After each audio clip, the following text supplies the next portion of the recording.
ప్రభు పేరిట ప్రత్యేకమైన వందనవచనాన్ని ఈ సమయంలో మీకు తెలియచేస్తున్నాను. యేసు ప్రభు యొక్క శిష్యుడిగా నువ్వు ఉండాలనుకుంటే ఆ శిష్యరికానికి ఉన్నటువంటి లక్షణాలు మనం ఏం చేయాలంటే మనకు మనమే అలవరించుకోవాలి.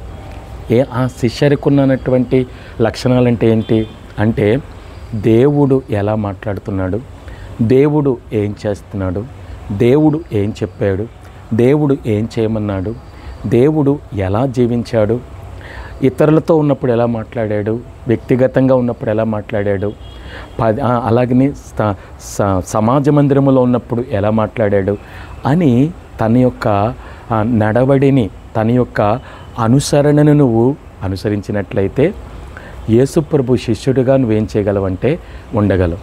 యేసుప్రభు శిష్యుడిగా 12 మంది శిష్యులు ఉన్నారు. 12 మంది శిష్యుల్లో పేతురు ప్రతి విషయంలో ముందుండి యేసుప్రభుని ప్రతి విషయంలో క్వశ్చన్ అడిగేవాడంట. ఎందుకనంటే యేసుప్రభుని రొమ్మున ఆనుకున్నాడంట యోహాను. ఎందుకని అంటే యేసుప్రభు స్వయంగా వెళ్ళి ఆ గలిలయ సముద్ర తీరమున్న చేపలు పడుతున్నటువంటి శిష్యుల దగ్గరికి వెళ్ళి, మీరు నన్ను వచ్చి ఏం చేయండి, వెంబడించండి అన్నాడు. అప్పుడు వాళ్ళు వలలు విడిచిపెట్టి యేసుప్రభుని ఏం చేశారంటే వెంబడించారు. ఆ వెంబడించుటలో ఉన్నటువంటి ఆశ, ఆతృత, ఆత్మీయత వాళ్ళని, వాళ్ళ కష్టాలని, వాళ్ళ వలల్ని, వాళ్ళ సమస్యల్ని, వాళ్ళ కుటుంబాన్ని మర్చిపోయేటట్టు చేసింది. అదే శిష్యరికం. ఆమె